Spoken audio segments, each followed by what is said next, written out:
what is it that keeps a slow story from being a boring story? Last week, we talked about how there are times when we do want to tell instead of showing in our scenes. And today we're going to talk about kind of our thought process on why that might be the case sometimes, and then other times why it is not the case.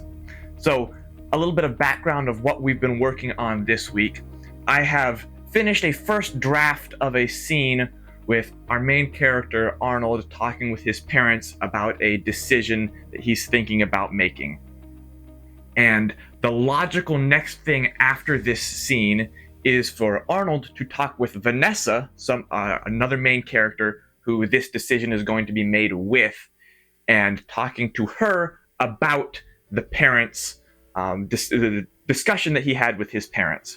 And as a parent, as I was reading through that, I realized parents like Arnold's are not ready to just have that be the next conversation. Parents like Arnold's are going to want to talk to the parents of Vanessa. And so there's a whole series of things that needs to happen because that's really what would happen. And we were having that conversation today, and that's what led to how much of this do we include and how much of this do we not include. And one of the scenes that we were looking at specifically is the conversation immediately after Arnold talking to his parents. Well, immediately after in the story, it's really the next day. But Arnold talking to Vanessa about that. And it's one of those scenes that logically, it has to happen. Now, do we actually need to include it in the story is the real question. And one of the things that I think influences that decision is what else can go on in that scene other than just the conversation.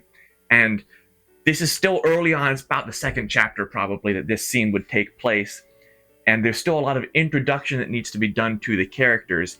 And part of the introduction in that conversation is how they respond to authority.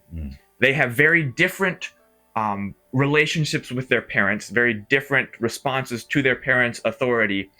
And that comes out in that discussion where they're each kind of shocked at how the other one values or doesn't value their parents' advice on these issues. And since one of the main themes of our story is all about parent-child relationships, then even as Arnold and Vanessa have a relationship, a newly forming relationship, just kind of finding out about each other, that relationship with their parent-child relationship that each of them has influences that relationship with each other.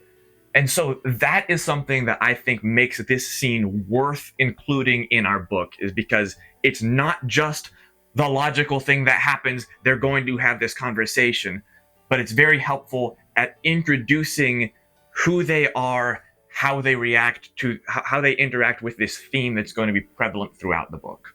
And when we were talking, I was reflecting on one of the other books that I've been reading, the Wheel of Time series by Robert Jordan, and thinking about the introduction, the beginning part of that story, where I was just amazed at his skill of being able to take it took 100 pages or more before the people ever left their village, before the inciting incident. There were several things that happened that were all exciting and kept it moving before the inciting incident. And I remembered hearing somebody saying there is no such thing as a plot that moves too slowly, but there is such a thing as a plot that is too boring. And so while we don't necessarily want to have our debut novel be as long as the first installment of Wheel of Time, I think that would make it hard to even get anybody to look at it as a debut novel.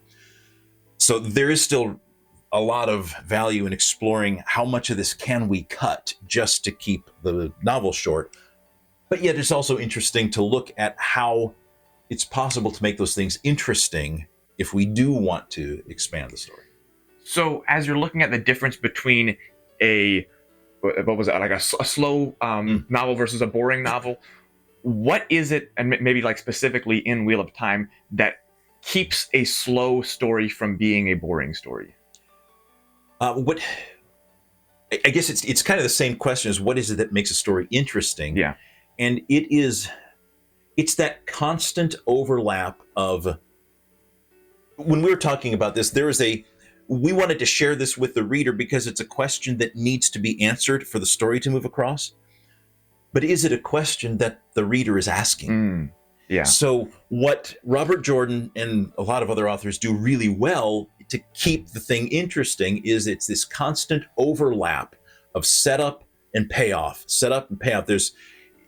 It's answering a question that resolving a curiosity that it sparked itself, maybe just a few paragraphs ago, maybe the previous chapter, but it's constantly giving you this question to ask and then fulfilling on the promise by giving you the answer. And that's a good way to build trust with your reader as well, which is something that I think we've talked about on here before. That's a good way to make a scene worth including, is to, one, you're building trust, but you're also keeping the interest with those questions and those answers. So our question for you today is, what are some other possible ways that you can have dual purpose scenes that can keep your story interesting? If you can think of a specific scene that you really like, let us know that as well, and we will see you next week.